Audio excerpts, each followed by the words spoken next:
the three biggest trends that they need to know about their business right now. Not only the next quarter, but how they attack the rest of this year. How do we actually map the scorecard and the scoreboard to knowing if we're on track or not? And that is a forecast. I've been keeping a lot of the goals and numbers to myself. Like, should I be sharing more of that with the team? Like, how open should I be? Okay. Oh, this is a historical moment. I'm nervous. Good question. So, 2019 study by the Aberdeen Group found that companies with accurate sales forecasts are 2 times more likely to be top performers in their industry. What other mistakes do we typically see for business owners that don't have planning in place in their business, Benny? Okay, well, look, the biggest one is we have goals, but there's no motivation or energy around them. What kind of KPIs should I be giving to the team each month to make it feel more exciting? All right, this is fun. But the first thing you got to understand is, what do you do when someone on your team just isn't hitting their numbers? sack 'em. interesting one. And nothing's working to turn it around. The thing that I go to is, I got Benny and Sophie here with me. Hello, hello. What's new? What is new? Well, we've just come off the back of our epic client retreat in Manly. How good was it, man? It was epic. 40, Yeah, that was about 42 40. of our Love fucking, oh God, I love them. And I some love them. babies. We had some babies. There were some babies. There were some tears. We had some great planning. Like the real talk is we got these guys in the room because sometimes we want to do stuff that we can't do on Zoom. And the things like, just real talk, sometimes we don't bloody trust them that they actually do the work when we're not around. So we get them into the room. We take them outside of their normal environment. We give them some altitude so they can actually work on the business and not just stay in fight or flight or in their business all the fucking time. We get them in, fill them full of coffee, Yeah. and then we lock the doors. Bar the doors, yeah. We bar the You're doors. not coming out. Start Right. swearing at them. And we do things we can't do on Zoom, and we do things that we know they really, really need because of, the stuff that we hear from them or the stuff that we don't hear because they don't even know sometimes what they're missing. So we love these guys so much. We care about them so much. We get some special guests in the room and we blow their bloody heads off. So this particular retreat, and it's important for this episode, which is a business planning episode, Yep. the 2 biggest things I wanted these guys to understand is the 3 biggest trends that they need to know about their business right now as they plan not only the next quarter, but how they attack the rest of this year. And the second thing is, once you've got the vision, how do you kind of know if you're on track or not? How do we actually map the scorecard and the scoreboard to knowing if we're on track or not? And that is a forecast. So we brought Matt Purcell to help out with the personal branding side of things, which is one of the biggest trends. And we brought out Mr. Danny Chia from Kelly Partners and we worked on the forecast. How do you reckon that went? They loved it. Like the clarity that they have walking out of that room, they've never done that before. It took 4 hours Yeah, it took 15 minutes to load the right pages. and log Bless into them. Zero. But I think one of the biggest gaps is these guys are up to a stage where they now can hire in their business, or they need to, but they don't know when to do that and make it a good business decision and not lose the profit that they've just generated from doing really well with their acquisition and stuff. So having a really clear path to that, clear path to more money in their own bank account and paying themselves properly, and then profitability was everything to them. And Benny, this wasn't just studios that were at $30,000 a month. We had people there that were $100 a month. No, right? look, I loved at the very 100K. start, Danny sort of did a bit of a survey, who's got a budget, who's got a forecast. And there was about 3 half hands went up. Yeah, it was like, Yeah. But at the end of it, 40 SEO owners left with 2025 planned out, reverse engineered, like they knew when they're going to hire, they knew how much they're going to pay them, they knew like which profit ratios to keep maintaining their business. And look, accounting is not the sexiest thing to talk about, but these guys, they loved it. They loved it. And was it just gyms? Or was it just functional studios or were there other people in there? Dancers, multi-studio owners, there was Pilates, yoga, you name it. They're all there. So was it the same story or different story across all the different verticals that were in the room? Oh, all of them needed that clarity and they all wanted to pay themselves more and they all didn't know what the trigger was to make that next hire. So now they do. What was unreal for me was to see the clarity happen in real time from not knowing how much they should pay themselves and how much profit they should be making and when they should be hiring the next person to instantly like down to the month. Yeah. Down to the month in order to reverse engineer target profit and target salary. Which brings me to what I want to talk about in this episode. We're sitting here at the, kind of the start of the quarter. At the start of the week, I did this reel, I suppose, on my Instagram, hey.dozer. I'm just going to read it out. Yep. All right. So it was the last kind of moment of the month or quarter. You're in one of 4 places right now. Which one are you? The 4 places are, number 1, you either have a target and you're green, you're on track. Well done. Congratulations. You've done it well. Number 2 was you had a target, but you're kind of yellow. You're a little bit off track, but you still think you can catch up. So you better jump on the phones and start making some fucking calls.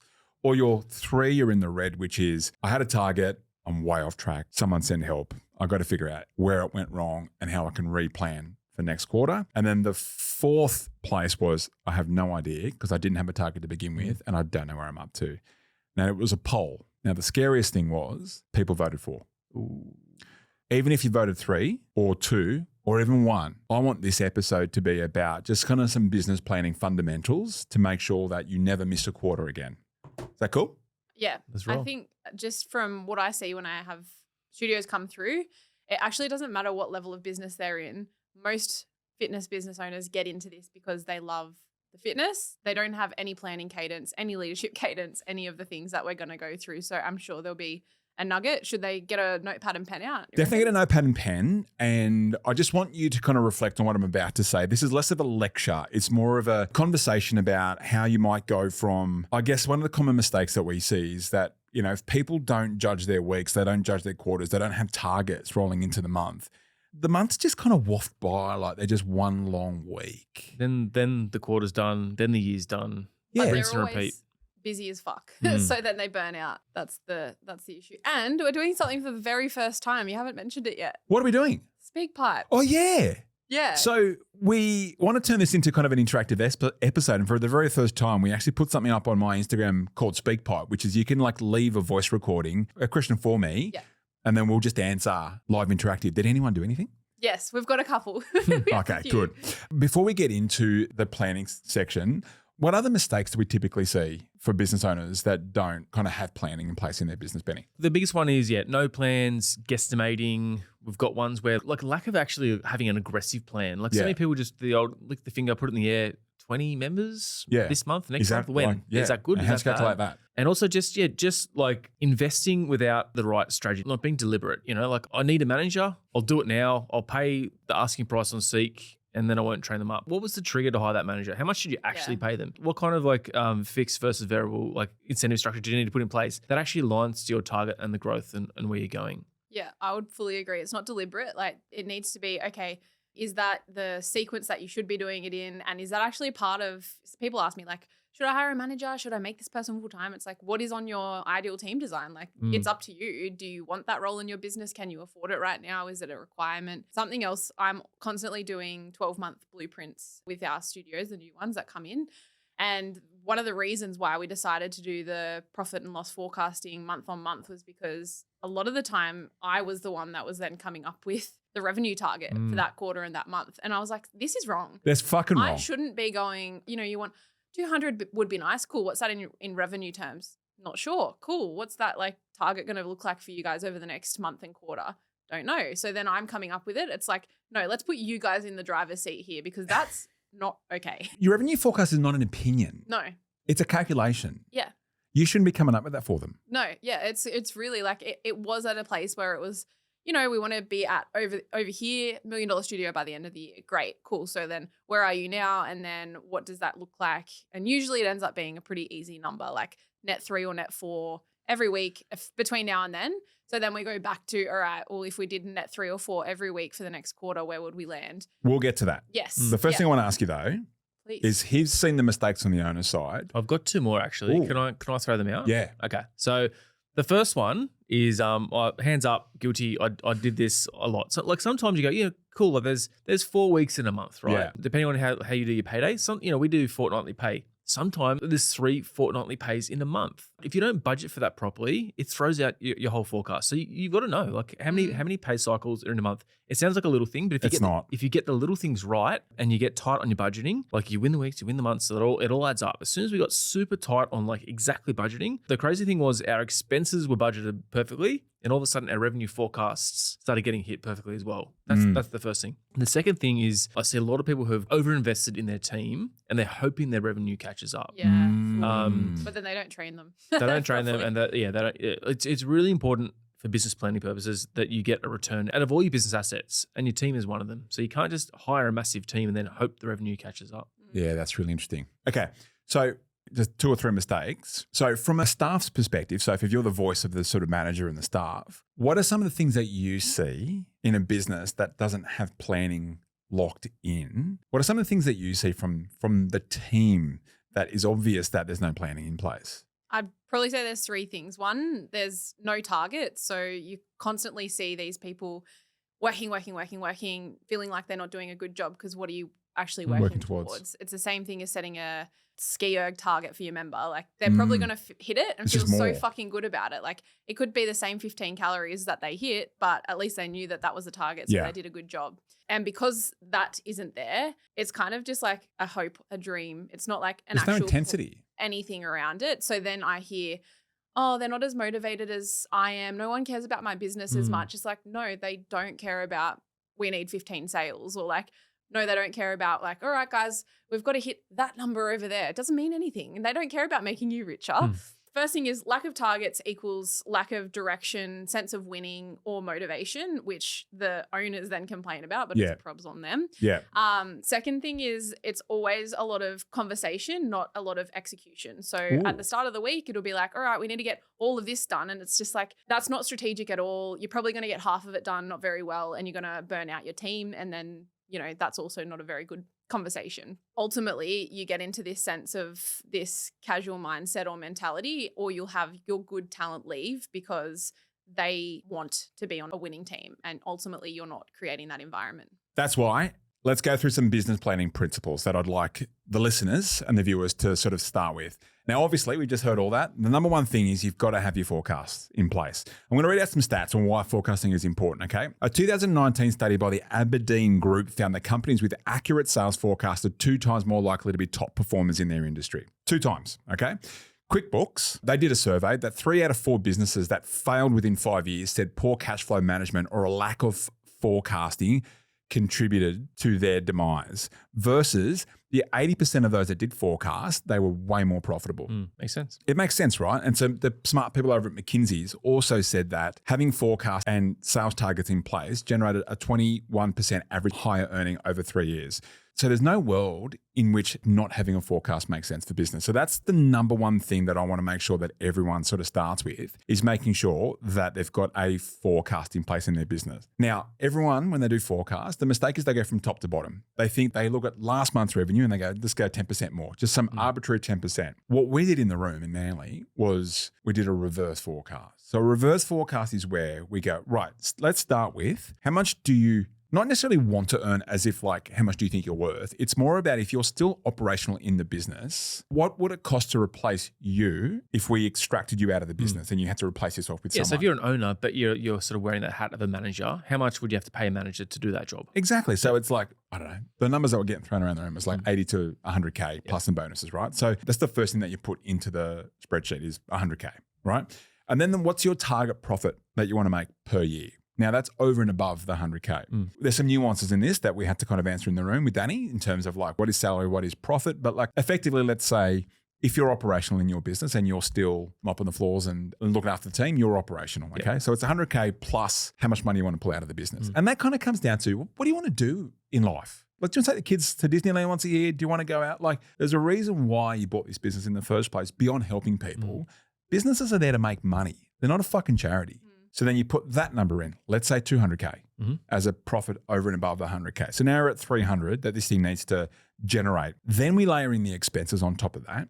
Now, we talked a lot about expenses in the room in terms of the right ratios for the different things. I'd say the biggest ratio that we want everyone to really watch for is the labor ratio. Now, Benny, what percentage should people's labor be compared to total revenue? 40%. 40%. Exactly. 40%. So that's just as an aside, right? So you've got the salary, then you've laid in your profit, your target profit per year.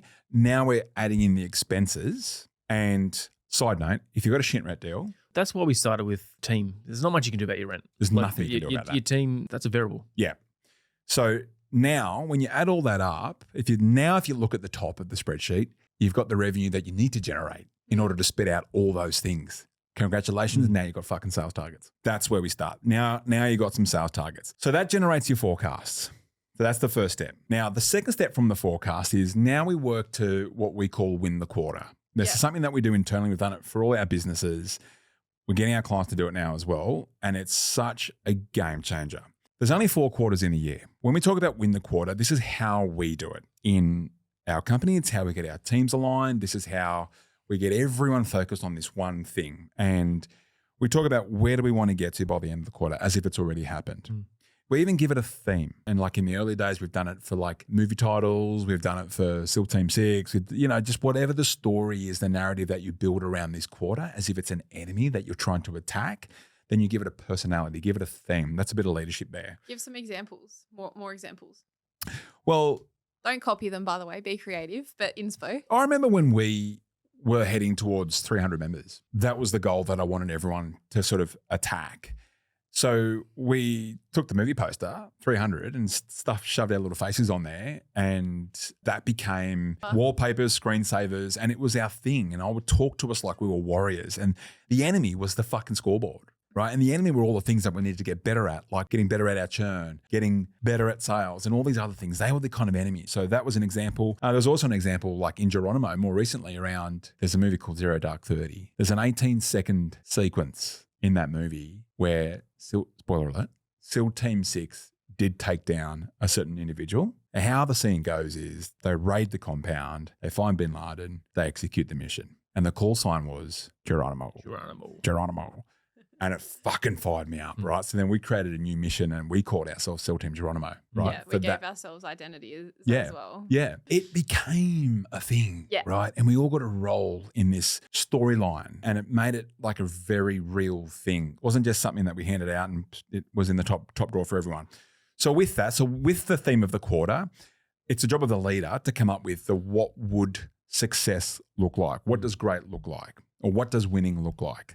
Now, that is to make sure that your team is 100% clear. What numbers are we chasing? How do we know at the end of the quarter if we've won the quarter or not? So sales are at this much, churn is at this much, net growth is at this much, we're generating this much revenue, whatever the thing is, but we've got to get fucking clear. This isn't it's not a feeling. We need to be able to point to it and go, there it is. You want to set this up in a way so that your team is going to own a KPI. So at the end of this, if you add all the KPIs up, it's going to give you the financial outcome that you want. But I don't think you give that to your team. Go, oh, cool. This quarter we're going after 3% net profit. Fucking who cares? It's going to be a miss. So you've got to give them the exact KPIs that have the influence on moving. The only thing that I would say is important with that, the transparency of where the finances are at, is it's reassuring as an employee to know that the thing you're investing your time and career energy into is on its way up. It's doing what it needs to. So I think that that's a question a lot of owners do have along the way. So we've got the forecasts, right? 12-month forecast broken down to the month. And in that forecast, I've factored in how much money I should be earning. It's not a worth thing. It's if you replace this off, it's your replacement cost. Target profit, because it's a fucking business. My expenses. Now I've got my sales targets, right? Now I need to address the team and I need to recruit the team and enroll the team into achieving that. Otherwise, you're on your Pat Malone and it's going to be fucking annoying. Yeah. I've got a theme. What does winning look like? So now we're 100% clear on what that is, what the actual KPIs are, things we need to point to at the end of it to say, fuck, we won. The third thing is we've got to layer in some rewards for the team. And now this brings in a whole bunch of stuff. Maybe we've got some questions on it later. Not everyone's motivated by money. That's the biggest thing I want everyone to take away from that moment right there. You might be as the owner, which is completely fine, particularly if you're ex-corporate, but most of the clients that we work with, their team aren't necessarily money motivated.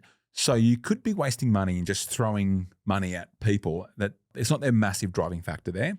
I'd say the most powerful reward function that we have in place that our clients use to align their team, that we've never seen anything more powerful than this, is what? I actually was looking at a photo of this, so I'm going to bring it up. Maybe we can see it. The boat chat. Oh, the boat chat. The boat chat. Oh, all right, we're going to show. That's a throwback. We're going to show. That's the original throwback. Also, I mean, Hayley did say, why hasn't this been released on the socials yet? But oh, fuck yeah. Oh, straight to my OnlyFans. Because we had Trinity. We had Trinity, yeah. The boat chat. So the boat chat. We won't go into it. No. If you know, you know. Everyone keeps asking, like, can I have the boat chat? I'm like, when it's time. Yeah. It's not, if you know, you know. So experience. Is that what you're saying? Experience galvanizes the team. Experience over money most of the times, right? Yeah, So it doesn't need to be a boat, by the way. I will just add on that. Everyone needs to play their role so they feel the satisfaction of having that experience. So maybe we can save this for later, but a question we do need to answer is, should everyone be contributing to the sales target? Like, should everyone be on the floor doing conversions? We've seen some horrible attempts at pitching people and it was like watching a car crash. No, but everyone's got a role. So theme, 100% clear, what does winning look like? We've got a reward, something on the other side of achieving that thing. And then the last thing that happens is you've got to fucking track it. You've got to track it down to the day. That's the missing piece for so many people. I remember like for us, dude, there were times we were fucking tanking in our studio, right? And we kept coming back to something that was almost like, why the fuck do we need to keep reminding ourselves about this? But when we were tanking, we always came back to, as soon as we got granular with our numbers, we swung the motherfucker around. Yeah, it stopped it and turned it. And I mean fucking granular. There are people listening to this fucking thing that if we asked them, if we called them right now and go, what's your churn? They wouldn't know. Like we fucking knew it to the day. That we weren't waiting 7 days to find out 7 people left. Yeah. The intensity that we would almost attack a saved cancel was the same level of intensity that we would attack a fresh lead. Fresh leads within 5, cancel emails within 5 minutes. That is, not 5 days. Yeah. Driving that home, it wasn't just the numbers, it was the names. Who are the rollovers? Or not even like, these are the 5 people we are rolling over this week. Oh, we got to cancel. We need to find one more. We still, to this day, have that same level of intensity. And no one is sitting in this like, I don't know what's going on-ness. What I want to encourage you guys is you've got to have the same level of intensity as if it was your fucking last day in business and you need to score these points. You can't just like turn up to a shift and not realize who's in the room that is ready to be rolled over, right? Who's in the room that's ripe for a rollover? Where are the newbies? Like you can't just turn up without that intensity of knowing who's in the room, how many we need to roll over and where are we up to in terms of to win the week.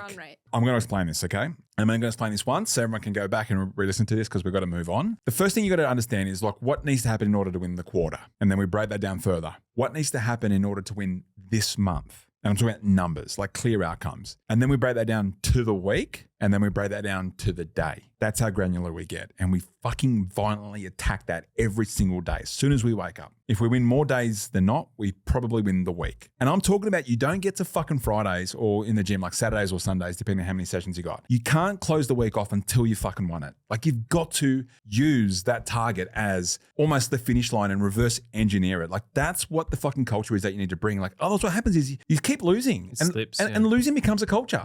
You can't. You've got to have the intensity of, no, fuck, we said 11 sales. We've got to get 11 sales. Like, who's got some friends? Crazy shit happens when you push those boundaries. We saw it this week. Someone in our coaching team literally walked into a studio and signed them up. To be clear, he's not in the sales team. He's in the coaching team, but he knew he needed a point. And that's culture. Yeah. That's culture. It's not fucking beanbags and the popcorn you bring to the team meetings. That's culture of high performers, of people that work to outcomes, okay? So you've got to win the week. You just have to. And by the way, you plan your week on a fucking Sunday. What do we call that? Separation Sunday. Exactly. So if you win more days than not, you win the week. If you win more weeks than not, you probably win the month. And if you win more month than not, you'll probably win the quarter. And there's only 4 of those fucking quarters. You win more quarters than not, you win the whole year. And you course correct every Sunday at Separation Sunday. And every month you do this planning, and every quarter you take yourself out of the business and you do your quarterly. You do your quarterly meeting. So I'm really passionate about this because otherwise what happens is business owners just, and we were there. I'm not preaching here. I'm just saying we were there until we fixed it. And now we're growing a business, like we're growing so many businesses now through this same framework. So guys, if you're listening to this, and again, it wasn't meant to be a lecture or anything. This is a conversation with you guys. But if you're sitting right next to me, I'll be like, all right, dude, what's your quarterly target? And if your kind of eyes roll back into your skull, I'd kind of give you a big hug and then I'd wrestle you. Even if, okay, what else I would say is not a good enough standard is like, oh, let me just open up the spreadsheet. Like it's not enough to just have it in a spreadsheet. Or they go, let me ask my bookkeeper. Yeah, let me ask my accountant. Yeah. Oh, I have so many thoughts on that. So 2 things I need to stress right now. One is it should be imprinted on your fucking brain. Like if you have a revenue target, if it means something to you, it can't be like, hang on, let me load these 14 spreadsheets and see what my target for the quarter is. Second thing is you need to have a good accountant. I have had so many conversations where they're not being looked, like you guys aren't being looked after in some of the smaller businesses, maybe aren't getting the attention from the accountants that you're with. Make sure you've got a super squad around you. I really don't want these episodes to come across like we're having a fucking rant. No, we're just passionate. Well, because we care. We actually care about you guys on the other side of this. So like, feel free to message rant to me on Instagram, hey.dozer, if we're coming across a bit ranty. But genuinely, like we think about this and obsess about this almost to an unhealthy level because we actually, because we were there. we made the mistakes ourselves, and we don't want you guys to go through it because it's not pleasant. A lot of challenges and a lot of hard shit is good in business. I think we all need to go through You learn from the hard stuff. and you build the character. Yeah. But there's some fucking shit you just don't need to do. Yeah, there's some suffering happening that isn't Completely necessary. optional. Anything could happen. This could be a train wreck team. My mum better not be one of these things. This is hilarious. Come She on. might be. In a little Asian voice. Okay. All right, here we go. Oh my This is God. a historical moment. I'm nervous. These are people that have left voice recordings. Yeah. And we're going to answer your questions. And have I heard these before? This is the first time all of This us looks are like the hearing first time them, you've actually. even looked at it. I don't know what I'm doing, but guys, we're going to do Right. it. All right, let's go. All right. Already, I'm loving it already. I haven't heard one of them. I'd like to get to a stage where like we can have the phone here and you guys can like video call in. Would that be cool? It would be Or, cool. or we can put up on these screens. Yeah. All right. All right. Are you ready? Yeah. Let's see what happens. So I've been keeping a lot of the goals and numbers to myself, but like, should I be sharing more of that with the team? Like, how open should I be? Good Great question. question. First thing is we're big believers in transparency with the team, but there's a level that you guys don't need to know about, right? So like do you know how much money we spend on telephone and electricity? No, and I It don't doesn't care. matter, right? So what we share is like revenue, we share LER, which is your labor efficiency ratio, and we also share like profitability and, you know, you guys already also know the numbers of where all the different departments are at. Back at the studio, our original scorecard, the numbers that we would show are revenue and all the different KPIs, yeah? Yeah, I think it's important to show something as well because sometimes if you don't share anything, your team can go, hold on, the owner's got 300 members, they're paying $60 a week, they're bloody killing it. And they jump to conclusions about, well, they don't factor in the rent and the rise in the award and like, the million other things that a business has to put up before anyone gets a dollar out of it. Yeah, the punchline is if you don't share, your team are already calculating it in their head and guaranteed it's more than it actually is. Yes, definitely. Because they're not taking into consideration all the costs. Mm. They think you're just a baller. Mm. All right. Next one. This is fun. Hey team, love the pod. You guys are killing it. Thank you. I know at the moment you are diving deep into AI. Ooh. What platforms are you looking at the moment that's going to give you the most automation within your business? That is a business planning question. I know it's AI, but like we're currently rebuilding Geronimo with AI at the center of everything. I'm going to document more of this on my socials at hey.dozer. And actually, big news, I'm on TikTok now. Huge. So if you go to hey.dozer at TikTok as well, I'm going to do more behind the scenes raw, like zero polished editing or whatever over there somewhere. What I will say is I want people to think about AI in your business in three different levels of hierarchy. The first level of hierarchy is like all the co-pilots, you know, like the chat stuff that we're using right now. You do single prompts, you go prompt in, prompt out, and we've all named our chat GPTs. Yeah, write this email for me, get an answer. Yes, single task, but you're definitely still driving that outcome and you're still the chief sprinkle officer, okay? The next level up from that is what we call, or what is called agents and agentic workflows. And when we move into that agent area, within the next 12 months, almost every listener here will have a digital employee, which is huge. This is the flying cars. Like this is really Almost, what it is. yeah. But you'll have someone in your Slack called Johnny. and you go, hey, Johnny. And then I almost think you won't even be logging into any software within the next 12 months because you'll just want the answer. You'll just ask for the answer and it'll get you the answer. So instead of having to log into your CRM, having to scroll down and find the top 10 highest open rate emails of last year to then try and rewrite those 10 into something else in human real time, you'll just ask the question and give it the exercise to complete that whole task and it'll do it without your input. That's agentic or agent. Now, on top of that, those agents are going to have bosses. So we'll have agent hierarchies within the business. So that's kind of how we're, I guess, reimagining our org structure and our accountability chart internally at Geronimo is with those sort of three things in mind. The actual tools themselves, I mean, like you can go on about, there's every day we wake up, there's another one, but you know, obviously ChatGPT, you got Claude, relevance is a big one. And yeah, if you keep watching our channels or my Instagram or TikTok, I'll keep posting it over there. And Anything else? yeah, like side note, we are bringing in a full-time AI developer at Geronimo. The way we did it, so that like in relevance to forecasting, is we budgeted it out and then we worked out the revenue number so that our net profit wasn't going to be impacted, and that's the number we need to make to cover that cost. All right. Let's do another one. What do you do when someone on your team just isn't hitting their numbers? Ooh, Sack 'em. interesting one. And nothing's working to turn it around? So what was that? Okay. Nothing's working to turn it around. Very Ooh. interesting on that one. Okay. Why aren't they hitting targets? Yeah. So the thing that I go to is, and this is what we got taught from Dan Martell, was we've got to make sure the process is in place before we attack the person. That sounds hectic. Attack. Let me do that again. We've got to check there's a process in place before we go to the person, right? So process before people. When people come to us and they say those questions, it's like, yeah, totally get it. Now show me the process that they're fucking up. Show me the playbook that they're not doing properly. And the training that you're doing. Yeah, with them yeah. every And single then week. show me your calendar and point to the part where you train them every week on that process. Fucking 3 strikes. Yeah. And you're like, it's you prick. Yeah. You got to rule that out first. But we have been in situations where we've ticked all the boxes and you go, okay, cool. Like then it comes down to like a right person, right seat thing. It's like, well, is this person like, are they on values? Are they a good employee apart from their performance? Yeah, they are. They might just be doing the wrong thing. Maybe you've got your EA running your marketing arm or something like that. So the second chance is like, hold on, well, if you're an EA, but you've got job scope creep and now you're doing something totally different, why don't we just put you back as being an EA? And then guess what? If they still can't hit those numbers, then it's hustle lasagna. I see that a lot when a casual trainer gets put on the phones or like put in front of a laptop and that's not actually their strength. That's something to think about.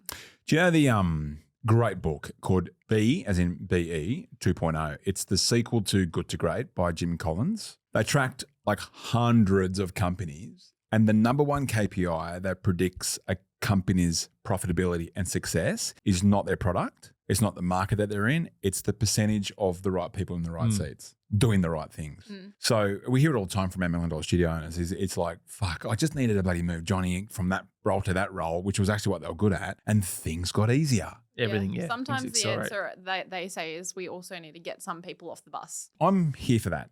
I am here for that. Yeah. Let's do one more. Okay. This is fun though. I want heaps. So my question is, how often should I be checking in on performance or tracking stuff? Is it weekly or monthly? Like, I don't really know what's normal. That's a fair question. So I'm glad that they're asking because they're already kind of in the mindset for that. But based on what we just said just then, like we have scorecard meetings every week, okay? We have scorecard meetings every week. We've had it since the start of time. We used to get our numbers Sunday 3 p.m. done, and then we would chat every single Sunday night, and then we'd roll into Monday mornings and we'd have the captain's meetings with you guys. Everyone knew what the numbers were. The dashboards were filled out. It was accurate as fuck all the time, never missed. Then back to what we said about granularity and the winning the day, we break that down to the day. So what I hated was getting to the captain's meeting and realizing we could have turned the ship last Tuesday. So the different levels of intensities to this. We're at the point now where we're tracking it down to the hour in Geronimo, certainly with some of our social media metrics or our sales metrics or whatever it is. Like some of that's in real time now. There's levels to this. Like I know Martell, like inside the Martell media empire, they track everything down to the fucking hour, like the views for every new YouTube video. Hormozy does the same thing, right? There's levels to this. Yeah. It's never a question of should I track or not. Yeah. It's just ultimately the short answer is weekly at a scorecard level for the team in terms of where you're at versus run rate, but how to make sure that there's intensity and that's not just reactive. I want you to track it every day at a scorecard level of like how many points in versus how many points out, and making sure that you've got to win the day. And win the day means you've got to finish the day as a net gain. Yep. So for example, a win the day for a lot of our studios is make 1 sale and get 1 rollover. And if you've got 1 cancel, find another rollover or membership so that you're at the net positive. And then if you're at Wednesday and your target for the week was to grow by a net 7 and you're behind, finding those points. Like don't go to bed satisfied unless you've done that. And then the questions that we would always, we do it now, is like what would need to be true for us to find those points this week? Who else can we do early rollovers on? What bonuses can we chuck in? Oh, we don't have enough opportunity. Let's do a free friend Friday. Like it's a problem solving along the way. I actually think a lot of the guys that I talk to, they get wrong that like even though they're progressing and they might be winning the day, if things are a little bit off or there's new problems that they're solving, they think that that's a problem. I know we say this a lot, but it's a game. Like it's problem solving, new puzzle every single day to try and hit these targets. And sometimes if you are trying to hit a target you've never hit before, you need to get creative and it's okay. 100%, man. If you're not having a meeting with one of your members who's brought in their roster to figure out and problem solve how we can help her or him problem solve attending 3 or 4 times a week so they can roll on to a membership. Or not cancel because they Or can not just do a cancel new because job. of I can't get there that many times. Like you're just not scaling fast enough. You've got to get into like fucking creative problem solving territory if you're growing fast enough. You're going to get some speed wobbles. We see it all the time. We knew we were growing fast enough when we had a couple of people going, hang on, I think I've committed to this rollover a bit too soon, a bit too early. Like if you're getting 1 or 2 of them, Liv calls them unrolls, which is hilarious. like a Personally, fun. I love that. But yeah, that's kind of where you're at. Great. I was just thinking as you were talking then, this is kind of a live thought. Audible. Yeah. This is a live thought. This is not Strap like in, you. Soph. For our unfiltered audience, the audience of the podcast, exclusive for the podcast audience. I don't know how we do that. What if we put on like an underground secret, like half-day live workshop in Sydney, because that's kind of where we're at, where everyone comes in and we do a lock-in session. We lock the doors and they get locked in. And before they leave, they've actually figured out what their win the quarter is, win the month, win the week, and win the day. Do you reckon we could do that? If you guys are keen on that, because we will not plan it. If you're not, then message Dozer, Instagram. Message me on Instagram. And what should they message? Lock in. Yeah, okay. Message me, lock in. And if there's enough people, I want this to be a podcast exclusive. I love you guys. Like genuinely, we love you guys that listen to this. I want this to be an exclusive. We'll do it in Sydney and we'll do it as a community session for free. Love that. Huge. We'll just need someone's studio. Yeah, someone offer your studio. Someone offer your studio. And if you offer your studio, then you can be Dozer's favorite. Get an extra private hour with me to help you integrate and customize that for your particular business. Love that. Should we do that? Yeah. All right. Lock in. Cool. Let's wrap this episode up. Yeah, I reckon. So planning. I fucking love it. Honestly, if you fail to plan, you plan to fail. All that kind of shit. Anyway, love you guys. If you need anything else, hit me up on Instagram. Aside from that, bye. See ya. Thanks for tuning in to today's episode. If something resonated with you, then do one of 2 things. Either leave a review or send this episode to a mate who's in the industry who might need to hear this. But if you want more right now, because your head might be spinning and you're like, all right, what the hell do I do right now? Then in the show notes, you'll find a link to where you can book in for a free 15-minute checkup on your studio, where we get to have a look at how you're going right now and where some of the kind of quick win opportunities are to get you moving faster. I can't wait to be back in your ears next week. And if you're listening to this right now, I want you to know that I love you, I appreciate you, I'm grateful for you, and I'm in your corner. You are on the right track and I believe in you. So keep going and I'll see you next week.